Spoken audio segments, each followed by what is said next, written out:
So, ayan na nga, malapit na kami sa hotel. Pero bago kami makarating ng aming hotel, hinanap muna namin ang terminal ng bus, yung 821 na bus para papunta ng Nathan Road sa Jimsha-shu. Ang kulit nung pronunciation no. Pero kung Cantonese ata or Mandarin, siya Jimsha-shoy, parang ganon. Ganon yung pronunciation. Pero sa atin, since English, Jimsha-shui or Jimsha-shoy, ganon. Ang kulit. And syempre, habang nasa bus, nandun kami sa sa second floor ng bus.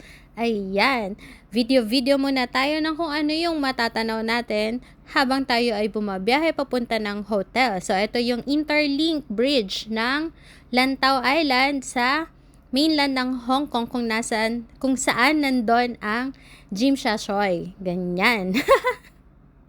Yun, so kung paano ka nag-enjoy sa view ng ng aking nakikita habang kami bumabiyahe, sana nag-enjoy din kayo sa panonood ng aking video. And pagbaba namin ng Nathan Road, kailangan namin maglakad papunta ng aming hotel. Ang oily na ng aking Tesla. So ayan, nagtutulak kami ng